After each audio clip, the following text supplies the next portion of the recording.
Hey, hi everyone. Welcome to date night number 5, which you have to sing like Mambo number 5, I guess. Who is old enough to remember that song? Okay. Welcome to date night.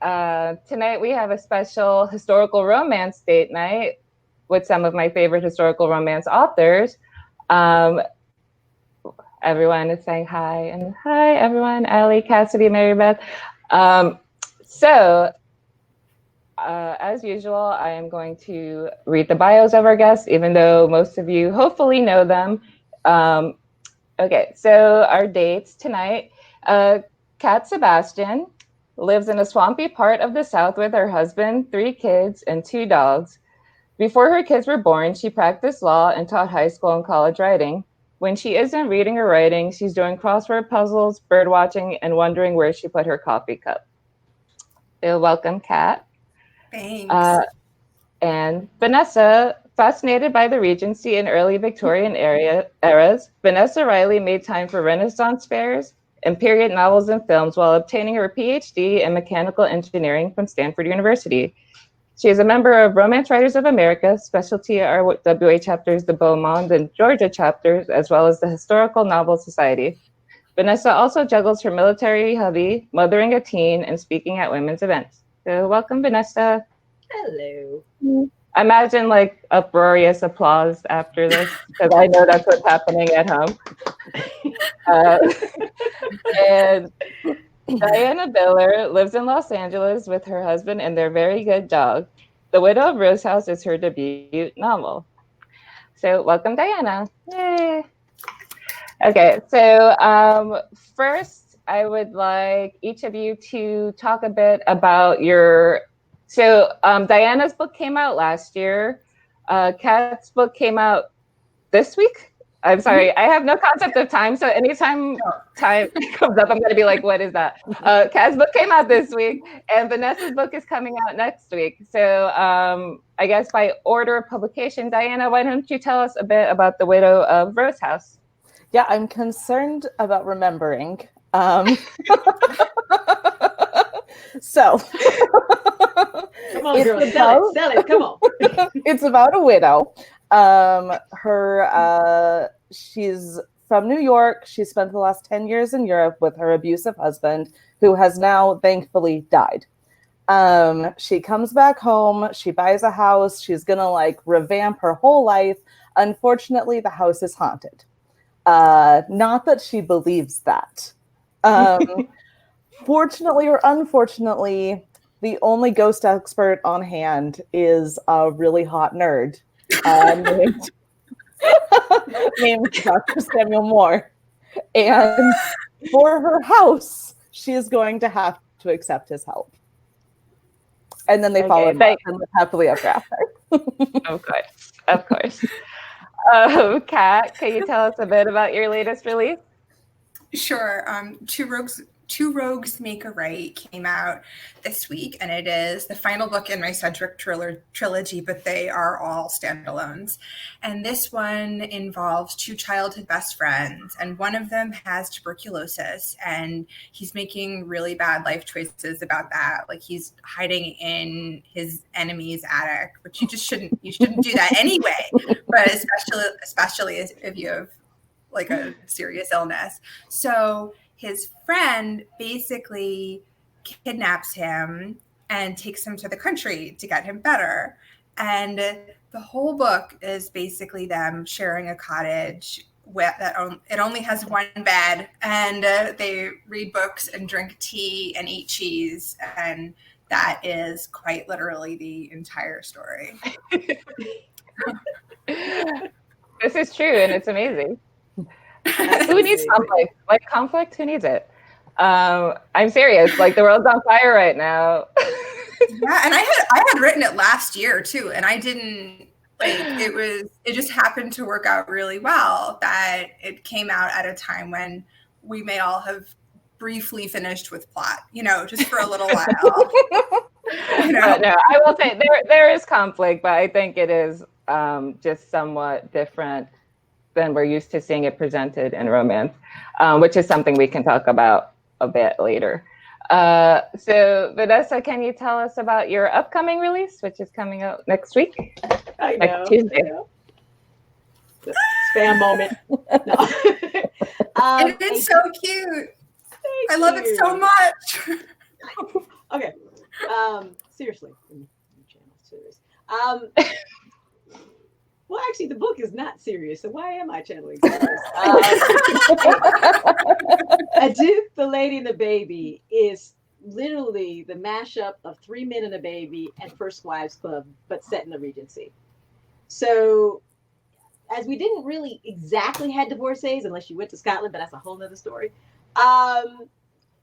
Widows are kind of like the First Wives Club. So they lack power. It's from the patriarchy, depending upon how your husband's family was treating you, is the administration of his will, your widow's dower, which was the money you needed to live on. And so we have Patience Jordan. She's a West Indian heroine from the colony of Demir, which is present-day Guyana. She is one of the women of color, Black women who have come to England to marry, because that was something that was often done during that time frame. So she marries a man who suffers from depression, and he commits suicide. And her whole world has just turned upside down. And the evil uncle, because there's always an evil uncle, has trapped her in Bedlam. And the Widow's Grace, which is the secret society of women that have bound together to restore women to their rightful places, have broken her out of Bedlam. But now Patience has to pretend to be a nanny in the household of that the true guardian of her son, Lionel. She's got to be a nanny. The true guardian is the Duke of Reppington. Now, the Duke of Reppington, picture in your mind a swashbuckling hero straight from the battlefield with no filter. You know, and he believes in order and discipline, so he's got a schedule for this child. You know? This baby is only a couple months old, so he's got crawling practice. No. He's got elocution practice. He just knows he's going to make a man of this baby. And so the two have to butt heads, but yet they still have to figure out the conspiracy of what happened with her husband.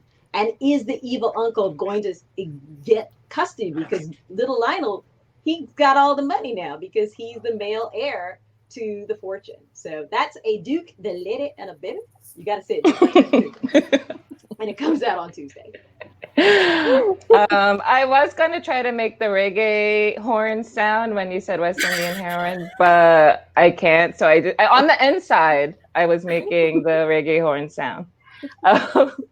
But so first I'm going to start with the general question. So can you each talk a bit about, you know, since this is the historical romance and we're going to get a little bit more into research, can you talk a little bit about the time period your story is set in and why you chose that time period, what interested you about it?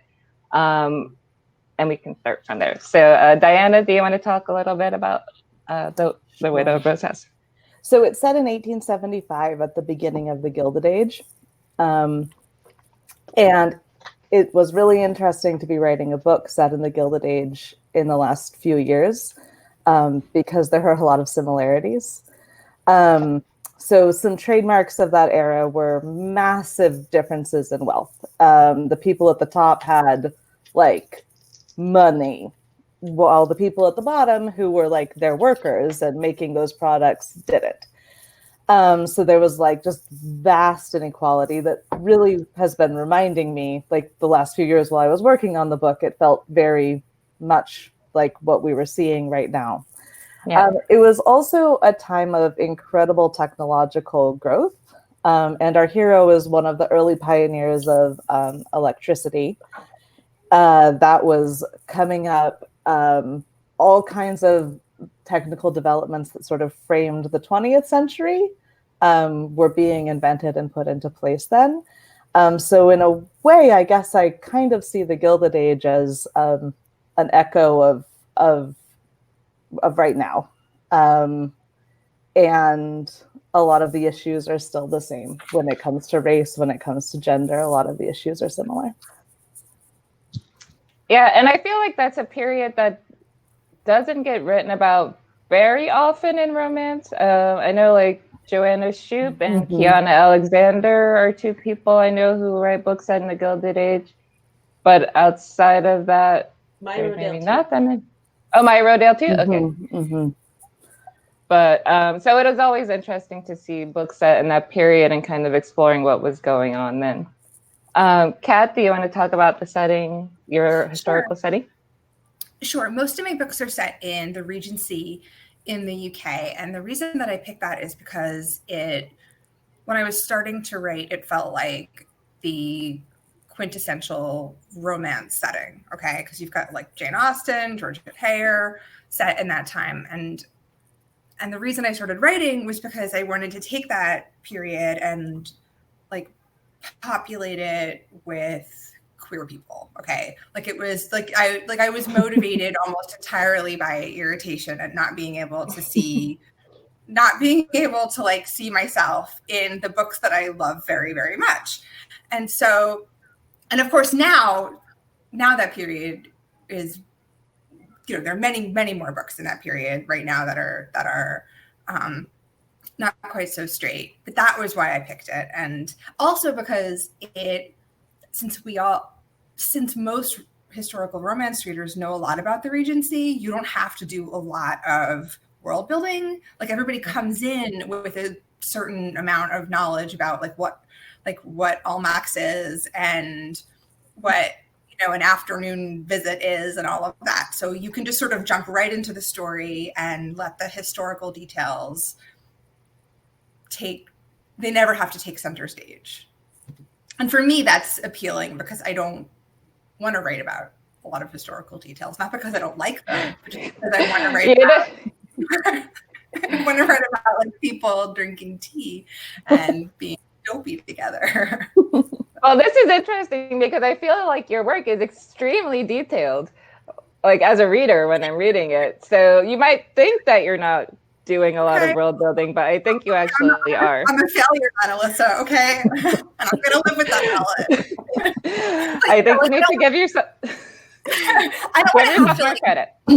Like, I don't want to have to bog myself down explaining like what the Wars of the Roses are. You know what I mean? Like I think that's really what I mean. I want it like it's all we come into it with a certain packaged idea of what the Regency is. And you can take that and be like, look, it's that exact packaged idea, but now it's filled with who I want to fill it with. You know, like that is appealing to me from a craft perspective. And this is interesting segueing into Vanessa, but I will say, because there is this idea that has been discussed more in romance where there's what the actual Regency was in the Romancelandia Regency, which, like you said, kind of has this extant world building where then on the one hand, people expect certain things, but on the other hand, you can have that preset world and then add the elements that you want to see. So Vanessa, can you talk a bit about your Regency? Are all of your books set in the Regency? Yes. Okay, I thought so, but I didn't want to. I once did a novella where I was forced to come right at the end of the Regency. I snuck into the like Victorian, like teeny bit, but for the most part, I'm dedicating to the Regency. And as my cat said, I look at this package, but I unwrap this package because there has been a dearth in the knowledge of the history. When Georgette Heyer built her world, people like me were excluded. There were 10 to 20,000 free blacks living in London during the time of Jane Austen. Jane Austen, we think of her as a romance writer, but she's actually a contemporary writer, writing what was actually occurring. So when you go to her very last book, Sanditon, and the wealthiest woman in the book is Miss Lamb, a mulatto woman from the West Indies that everybody is scheming to marry because she got money, loot, as we would say. That changes my world because I get to see myself in those books, and that's something that wasn't there. And so I have to do the research. I have to do, because early in my career, because everybody's looking at this set predestined world, they thought I was wrong. They thought I was being political. They thought I was just writing fantasy. I've never heard the word historical fantasy used as many times. And I usually set all of my characters on somebody that I've actually researched and found, and I'm bringing to the forefront, because I think it is incredibly important. The Regency is actually more progressive than Victorian era. Victorian era is a sanitization. They take away so many things. They suppress words. I just came out of a talk with Joanna Bourne, and she was saying how they suppressed curse words during the Victorian era. So they make it sound like, oh, everybody's all good. It's the sanitization. So for me, I'm going to unwrap the package, and I'm going to show you a world that may confront a lot of the things that you're thinking. People of color weren't all enslaved. Many of them had wealth and were able to interact at various levels of society. So I'm going to show you that, and I'm going to give you that happily ever after. It's going to be hopefully not a hard fought one, but it will be something that is uplifting and just show you a different side based on history. Thank you. I obviously enjoyed that. And I do think, points that Diana brought up, which is kind of one of the interesting things to me writing historicals, and honestly is kind of the basis for the thriller that I have coming out, is that when you research history, you see that this stuff just happens over and over and over again. And it makes you feel like, how is no one else noticing? How is no one else noticing this? Because this already happened. And now we're just going to act like this never happened before, and we have to figure out what to do again when this has happened like 5 times already. But I do, and over the last few years, over the last 5 years particularly, but like the last decade, historical romance has changed a lot, has opened up a lot, and has also, I'm hoping that the years are behind us where we have to be like, hey, actually we were here, here's the bibliography of this thing, showing that we actually existed. Because my whole thing has always just been like, where do you think we were? Like, we didn't just show up here in 1965. You didn't see that spaceship? Because, we were kings and queens in Africa. Then we were sucked up in a spaceship and dropped right down in 1865. I mean, sometimes history books are like that. So, and I feel like romance is such a great medium for talking about these kind of lost histories. I feel like for me, I learn more, like not more than from historians, because historians are our basis of knowledge, but I feel like there, like a lot of times historical romance kind of gets like overlooked, like dukes and whatever. And like, we all love dukes. And I think Cat's characters probably want to like kill dukes, but that's all, or at least rob them, but possibly eat them. But like, people kind of overlook it when so much of the historical fact that I have learned has been from various historical romances, especially newer ones that are exploring more aspects of history. But all right, so now I'm going to ask you some questions about your books. So Cat, this is the last book in your Seducing the Sedgwick series. And my description of the book to myself in my notes was the most gentle romance about consumption and addiction that was probably ever written. Because so you said like, and it's like this really odd thing, because it is talking about these very difficult subjects. Like in the beginning of the book, spoiler alert, in the beginning of the book, one of the heroes is like dying, and it's very heart-wrenching, but also it's very tender.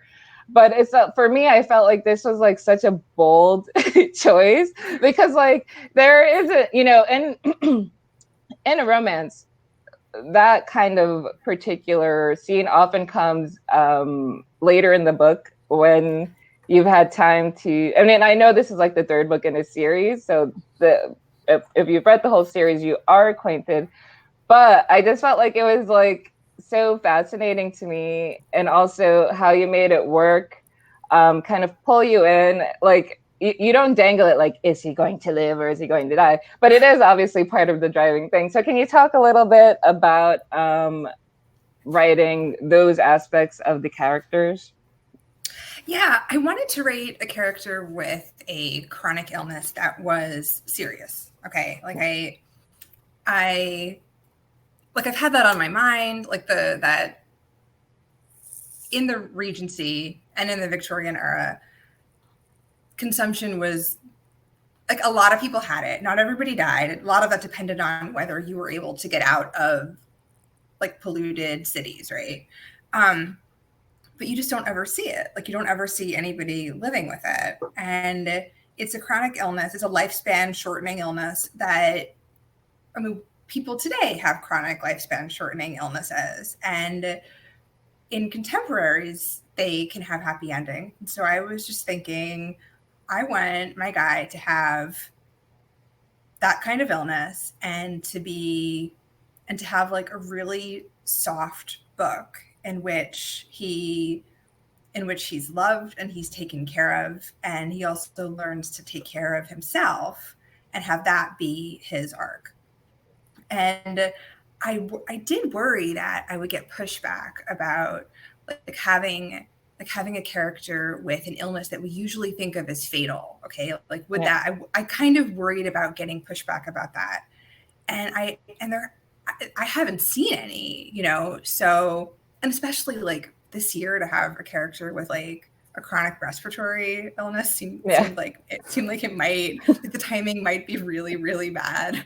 But I haven't, but like so far, like I haven't gotten the blowback that I was worried about. That said, I mean, people who don't want to read about like that's valid, you know, to not want to read that, and maybe they just didn't read it, and so like excellent choices all around, you know. No, I mean, as I was reading it, I was thinking, I mean, obviously you couldn't have known what was going to be going on, but I thought that, you know, it was very timely, and of course it might be difficult for some people to read right now, but it also in a way is a great book for this moment because it has a character who is ill with something that could be, you know, fatal, but who has a happily ever after. So I think people also need that right now. I mean, just chronic illness in general, and then, but also this specific one seemed pretty timely and somewhat necessary. And, you know, I feel like that's something that is not I mean, when we talk about representation and romance, chronic illness and disability are things that are not always represented, and if they are not always represented with the sensitivity they could be. That is obviously changing now. So, and because so many people deal with chronic illness, and Vanessa's book, The Hero. Vanessa, do you want to talk a bit about your hero, who has returned from war with a disability? And I think this is, for me, this is like really interesting in historicals because like there were so many people with disabilities in historical times before certain medical treatments, before would allow for certain illnesses to be beaten. And I feel like there like really is a huge lack, particularly in historical romance as well as in contemporary romance. So it was interesting reading two historicals with heroes dealing with these kinds of issues. And Vanessa, do you want to talk a bit about your hero? So the Duke of Reppington was, in my head, he was Wellington's guy. He's the strategist. And there is a couple horrific battles. And in his last battle, he actually has to get on the field amputation of his leg. I modeled him after the Marquess of Anglès, who was during the Regency an amputee, and the artificial limb that he ends up wearing is actually was made and customized for the Marquess. So I wanted to explore because this is the Regency. It's progressive. There's so many wars happening.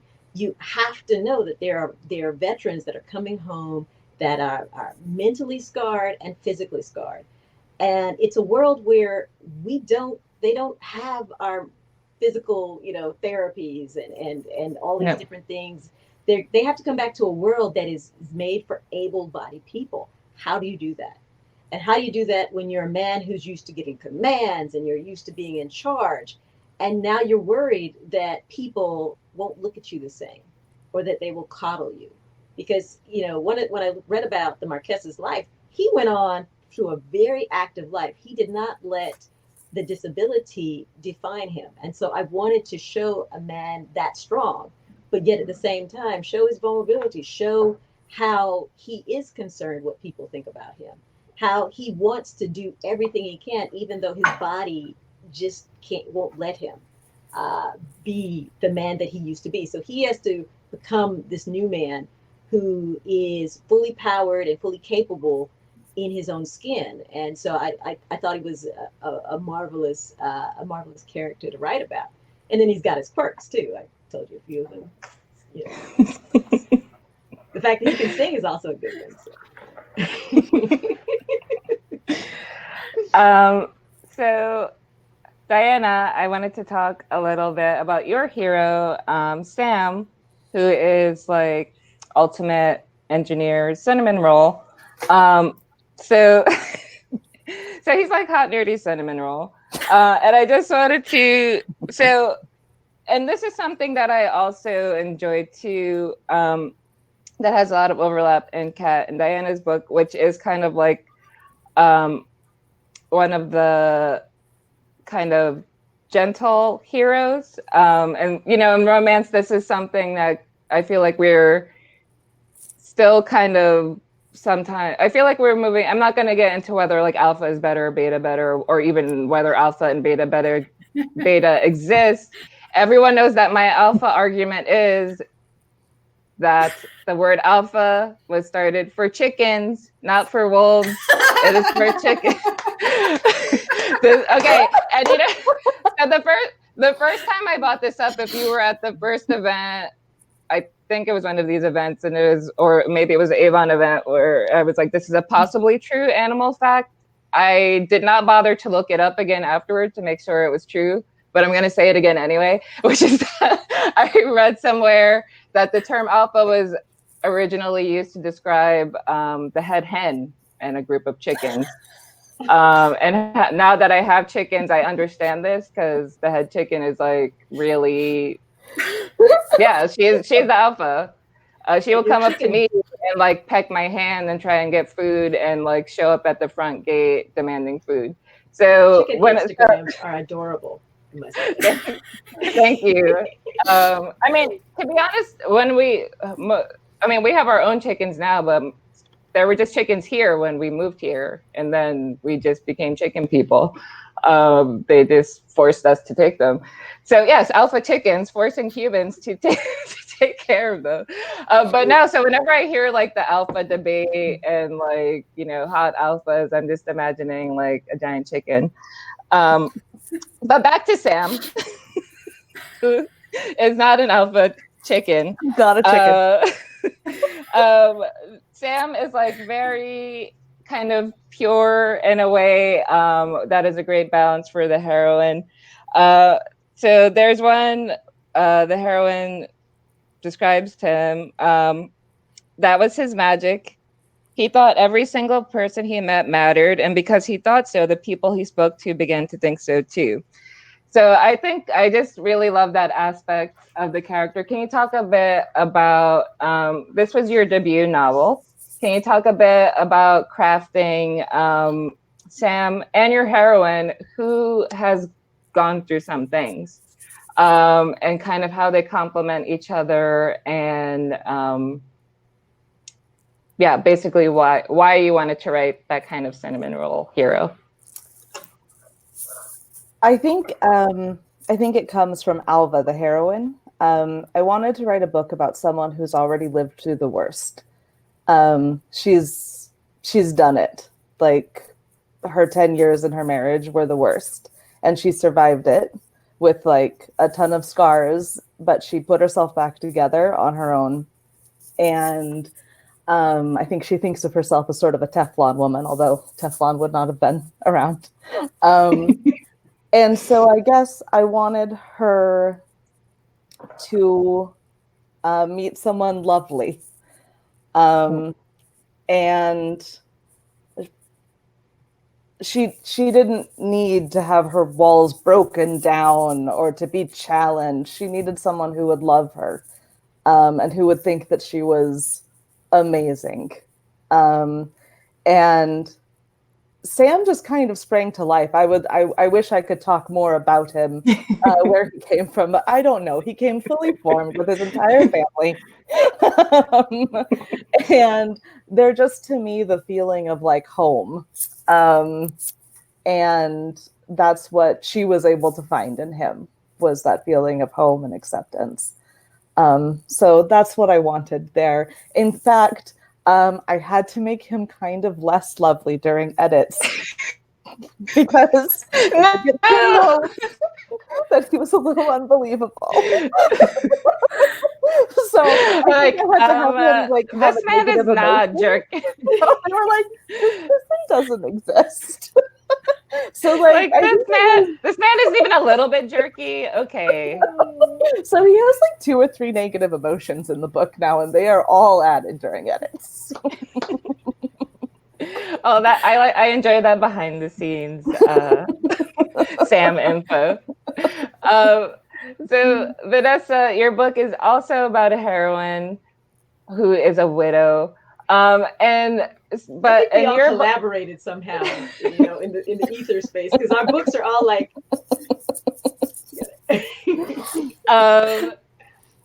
But your heroine, and in both books. Oh, sorry, I'm getting like feedback to myself. Okay, so in both books, the heroines are kind of rebuilding their lives or attempting to rebuild their lives after marriages. Diana, in your book, her marriage was awful. Vanessa, in your book, her marriage ended abruptly and kind of left her in a lurch. And if you could talk a little bit, Vanessa, about the widow's grace, which you mentioned in your summary of the book, which I thought was a really cool idea of kind of like, I don't know, Regency Avengers. Like, I don't know, it just has this kind of like superhero feel of, these widows who are kind of trying to right wrongs and help each other and help others. So can you talk a bit about that aspect? Yes, I love the widow's grace because I think of this. I love stories that show women helping women. Found family, extended sisterhoods, and so the widow's grace gives me the opportunity to blend a whole camaraderie of different types of people that are unified with the sole purpose of restoring one person, or as they go one by one. And the rule is you have to help 5 widows afterwards. So once you're helped, you have to help 5 other people. And so to me, it's just when you look at the particular history, once again, the patriarchy makes it very unfair to women. There were women who followed men on the battlefield. And often you look at the records, they married like 2 or 3 days after their husband got killed in battle. And that's because the minute the husband was killed in battle, their money stopped, everything. And they've been following along in this war. So that whole thing of a woman being unprotected, because she's become a widow, unless she's killed a man, she's done nothing to deserve this. And, a lot of, in our writer's mind, we see these forces that are going against these ladies. And I just love the idea of them coming together and helping this woman, or helping these sisters to move on with their lives, because they've lost this significant man in their life who, in these particular times, is their shelter. because everything surrounds that marriage within the Regency construct. And so women doing it for themselves, I think, is so empowering within that particular time frame. And, they're helping somebody move on and restore their lives. And so I think it's so powerful. Yes.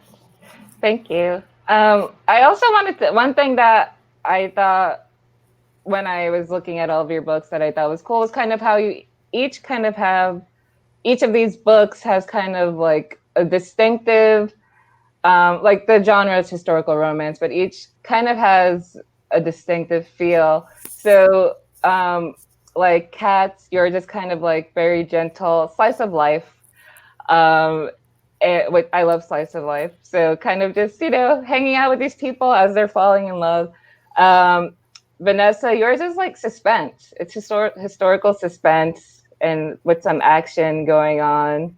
And Diana, yours was, so one of the things that I found really interesting about yours is that I thought it was a Gothic romance or Gothic women's fiction. And then I started reading it and I was like, okay, so this is like a mashup of paranormal romance, historical romance. So it's paranormal, plus there's like an HGTV type thing because so the heroine is like renovating, she buys this haunted house to renovate it. And then she's going to write a book about it. So it's like, I just found it was like kind of a mashup of all of these things that are not, that kind of mashup is not common for historical romance. Can you talk a bit about, did you think about that when you were writing it, or were you just like, I'm going to write, oh, sorry, I was looking at a question.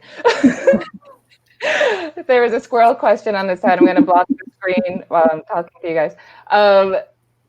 Were you thinking about purposely mashing these things together, or were you just like, this is the story and that's what No, it's the idea came to me in the bathtub as Edith Wharton Ghost Hunter. And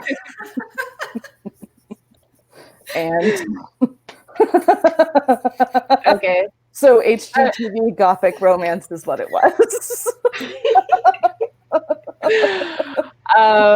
No, I found it very, and also like I was scared. I get scared really easily. It's amazing. Thank you so much. So flattering. Like no, because I was like at some point I thought like, oh, it's not really gonna be haunted, and I was like, oh no, shit. There's really a ghost here. But no, it's handled really well. So even if you are someone who gets scared easily, I would still recommend reading it because it's a romance at the end. It's not like the ghost is like actively, the romance is not with the ghost. That's a different kind of romance. It's a different kind of romance, many of which I have loved, but a different one. But no, I just found that I found it a very different, because like we were talking before about when you think of historical romance, there are kind of these templates that we have been used to, even if within those templates they're all different things. I just find one of the things I appreciated about all three of your romances is kind of like these different takes on the historical romance template, with suspense, Edith Wharton Ghost Hunter, and slice of life, childhood friends to lovers, and Cats, which I am going to segue to this trope. So I would like to know what for you is the appeal of childhood friends to lovers. I was just having a conversation with a couple of friends, and I was like, I feel like I am too impulsive for childhood friends to lovers, because I would just be like, okay, let's do it. So for me, it's when I'm reading a book childhood friends to lovers that I'm like, okay, I get this. I am really happy about that. And your book is one of those books where I wasn't like, oh, why didn't they just do it? And the pining seemed like I could get into it and wasn't like, come on, just do it. I mean, I was, but not in the way I often am. But so can you talk a little bit about the appeal of childhood friends to lovers trope? Yeah, I think I've written this trope more than any other trope. Like, this is my third book with this trope. Okay. And eventually someone's going to catch on that I keep doing It's fine. this. And, It's fine. But I like the idea of not just friends, but like ride or die friends who, like who they are already in a relationship. It's just not a sexual or romantic relationship. Okay. Like, they are life partners. Okay. And like, so, and there's no like risk that they're not going to be friends. Okay. Like, which is what worries me often when I'm reading friends to lovers. I'm like, oh my God, they're going to like lose one another. And like this is going to be something that detracts value from their lives rather than adds value. So I like the idea of starting with that, like as that they are, their friendship is already super solid. And then they have to like feel their way into negotiating a romance. I like that because it is usually going to be a series of conversations and like subtle miscommunications, and that they have to get to know one another in this different way. I really like it. Like and at the end of it, they're still like, they're still together. Like I like that. I like that in books. I like that in fanfic. Like I like that is just like I keep coming back to that again and again and again. And yeah, it appeals to me a lot. Yeah. I do see the appeal that someone who already knows all the best and worst things about you and still cares about you and wants to be with you.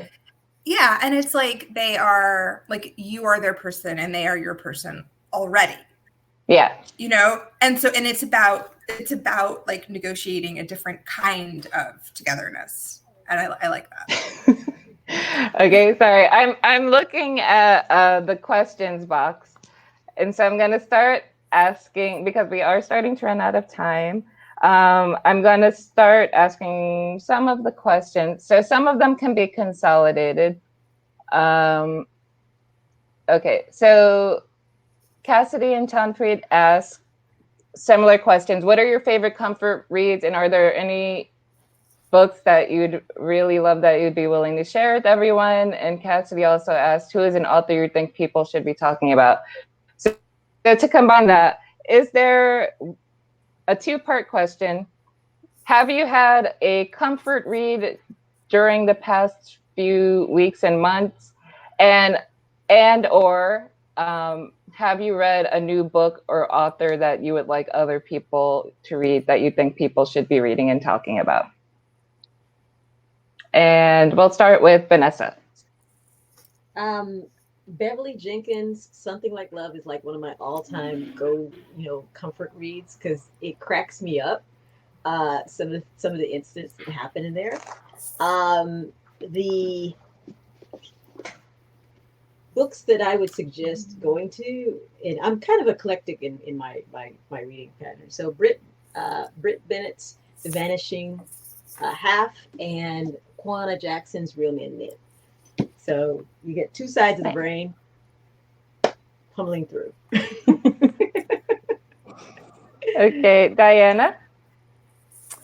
I've been having a terrible time reading since the quarantine. Like, I think I've only finished 3 books, since March, which I'm normally like a 2-book-a-week sort of person. So it's been kind of sad. But one book that I was able to finish recently was The Silence of Bones by Herr, who is an agent sibling of mine. And I loved it. It was like watching a historical K-drama, but reading it. It's a mystery novel, young adult, and I loved that. And it felt so good to finish a book. Like, I almost cried. It just felt so good to finish a book. So I would strongly recommend that if you are having trouble reading right now. What's the title? Because historical K-drama sounds like I need this in my life. The Silence of Bones. The Silence of Bones. Okay. We're writing it down. I'm just gonna jump ahead of Cat for 1 second because that's a good segue to another question that someone asked, which is B and her period and her books. So a small group of us started watching Crash Landing on You because of these date nights. We're almost done. Where do we go next? If you don't watch, so every date night I talk about Crash Landing on You, which I'm still obsessed with. But I just watched something that is historical K-drama that I was going to recommend anyway, because I think many of you would enjoy it. It's called Rookie Historian Gu Hae Ryung, and it is on Netflix. And it is about, it's set during the Joseon period, and the heroine and her friends, well, I wouldn't call them exactly friends. Basically, the court decides that they have historians who follow around like the royals and write everything down. And they decide to have some female historians for reasons of intrigue. And then one of the historians and one of the princes have a little thing, and the prince is very cinnamon roll. I think many of you would enjoy it. So yes, Rookie Historian. It's on Netflix, and it's a historical with romance. So Kat, now we can go to you. Your comfort read and a recent read if you have one. My comfort read is Rachel Reed's Heated Rivalry. I've read it like 10 times this past year. Okay. And I realized that that's like probably a symptom, that I have to talk about. It's like I have passages that are like my favorite highlighted passages. I love this book. It's like rivals to lovers, but it's like really sweet idiots in love. They're so dumb, and it winds up being the most satisfying happy ending. And I just keep reading it again and again, like on a continuous loop. It's terrible. But by terrible, I mean I highly recommend the book. And the most recent book that I really, really enjoyed is The Boyfriend Project by Farah Rashaan. I just listened to the audiobook, and the audiobook too is extremely well done. So you've got nice. really, really funny book, that is it's like real deal rom-com, where you're actually laughing, and it's not just quirky hijinks that make me uncomfortable. It's actually funny because the characters are funny. And you have a good audiobook, which is exactly what I need in my life, because I need the stories to be just delivered directly into my brain. So those two have brought me joy. I am with you on that. So yeah, for me, my comfort read, I guess for 2 weeks, has been the audiobook of Alpha Night by Nalini Singh, who was the guest last week. Who I think I did very well at not acting like a total maniac fangirl and pretending to be professional. And then after being yeah, I'm just going to go listen to your book again like a weirdo.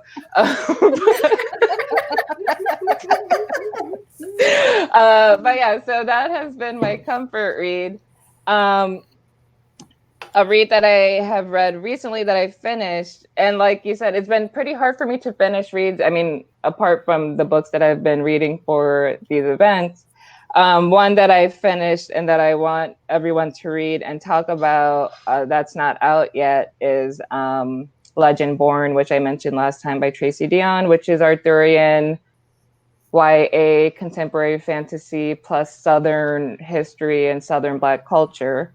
I am going to mention 2 books that I got recently because they sounded pretty cool.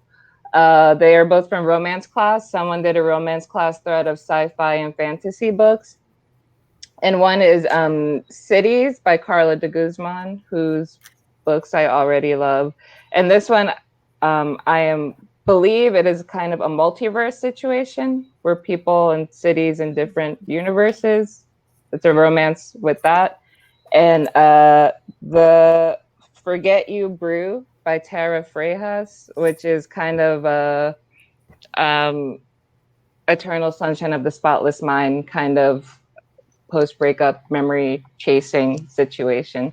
So Tara Freitas, Carla Guzman, fantasy, sci-fi type stuff, which I'm going to read when my brain is working better. Okay. Let's see. Dee asks, what inspires and genders your research? Do you start from the gem of I wish this existed idea and look up if it did, regularly read history and draw inspiration from there, or take more of a read broadly, find inspiration everywhere approach? And Diana, you can start if you'd like. For me, stories always come from places first. So if I meet a place that really calls to me, then I find the story there. Sometimes there are some places and some eras that just seem to go together in my head. So for me, if I wanted to talk about New York, the Gilded Age seemed just right there. Or right now I'm in edits on a book set in Paris, right after the Paris Commune. Well, a few years after the Paris Commune, which I didn't even know about the Paris Commune before I started writing historical romance. So you find the place and you find the historical events that have made the place the way they are. And that's where I find my stories. Yeah, thank you. And Vanessa? I'm a collector. So as I'm always digging into research because I love history, and I'll find an interesting court case in the Old Baileys, or I'll find a political cartoon, and or an old painting, and it's like, what's the story behind this? And particularly anytime I find women of color, men of color, people who've done just something that's totally out of the norm, I collect them and I have them in a file, and then sooner or later they're going to work their way into one of my stories. And literally that's how I found the Marquez at Van Glee's. That's literally how I found Dorothy Kerwin Thomas, which will be coming out in a book next year. Just finding these interesting people and just asking, who is this? How did they live? And you just keep going until, like I said, they end up in a book. I do something similar, actually. I just have a file of like, oh yeah, that's cool, and that can show up somewhere. So, and Kat? Sometimes I'll stumble across a historical like plot bunny that like I can't resist it. Like it'll be something like I was looking at, like for example, like Regency pornography is awful. Okay, like the cartoons are just like, they're just like really male gazy and like awful, and like it stuck in my head so long that like I had to write a book about it, you know. But usually I start with a trope and then sort of like back my way into what kind of research I'm going to have to do. And then as I do more research, I have a better idea of what I'm writing. And then I can go back after I have a draft and go back in and add specific details that are like, how long does it take to get from London to Bristol or whatever, you know, like that layer of research can come at the very end. Yeah, and one interesting thing, particularly when writing diverse historicals or historicals about people from marginalized backgrounds, often I'll be like, yeah, what if this happened? And then when I look it up, it totally happened. But then it's like one of those things that people will be like, that didn't happen back then. And you're like, this is like literally, I mean, I made it up, but it actually happened, because most things you can think of happened at some point. Like humans have been around for a while. Okay, so one of the last questions, which I was going to ask, and Aria also asked in the chat, are you working on anything now that you can share with us, or do you have what is your next release and or what you're working on right now? Diana? Yeah, I can officially, as of this week, talk about Yay! my next book, which is going to be about Sam's brother Benedict Nice. and his adventures in Paris with a ballerina, and there may be more ghosts. Parisian ghosts. I like this. They're different ghosts.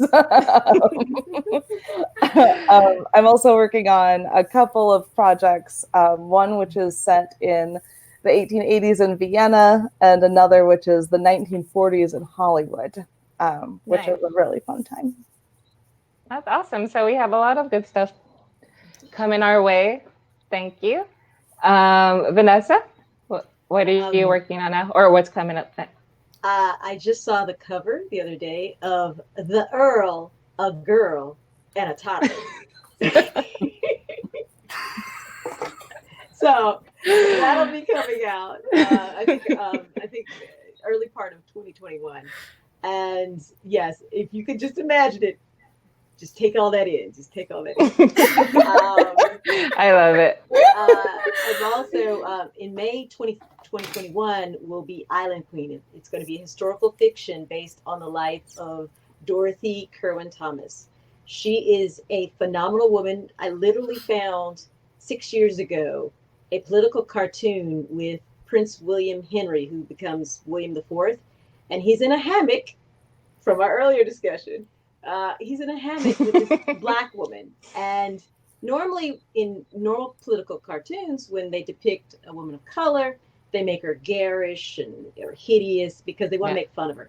This woman is drawn drop dead gorgeous, dark skinned, and she's drop dead gorgeous. So I knew there was a story. And through just doing, as we historians do, we just dig in there. She's Dorothy Kirwan Thomas. She came from enslavement, bought her freedom, ends up becoming one of the wealthiest women in the West Indies, has a lurid affair with Prince William Henry, and eventually saves the women of Demerara from a tax that was levied on free women of color, because people were upset that these women had started to gain money and influence, and were trying to make them pay for slave revolts that were occurring. Yeah. So That's awesome.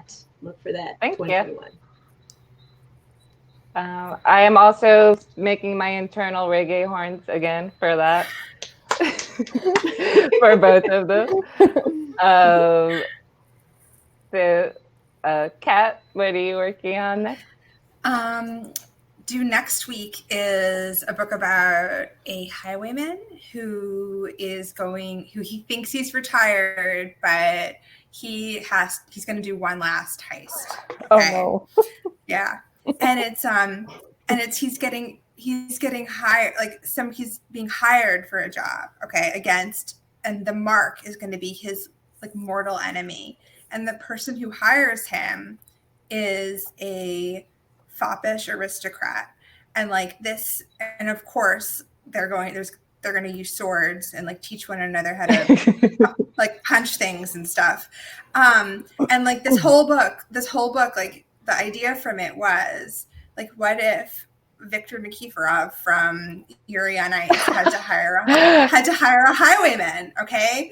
And that seemed like a good enough idea at the time to pitch a series for. Okay, so that's all you had to say to me. I mean, I was already there, but I'm definitely there now. Okay. So I'm excited for that. Well, I think that is all the time we have for this week. Thank you so much for being my dates for this date night. Thank you to everyone who came to the date night. And I will see you all in 2 weeks for date night with, is that July 10th? Okay, Kit Rocha and Mila Vane. It's going to be sci-fi fantasy date night. Which you can find on the Loyalty Books website. You should order the books of our dates tonight from Loyalty Books, order the books however you can, but preferably from Loyalty Books. And thank you all, and I will see you next time. So good night, guys, and see you. Night, and thank you.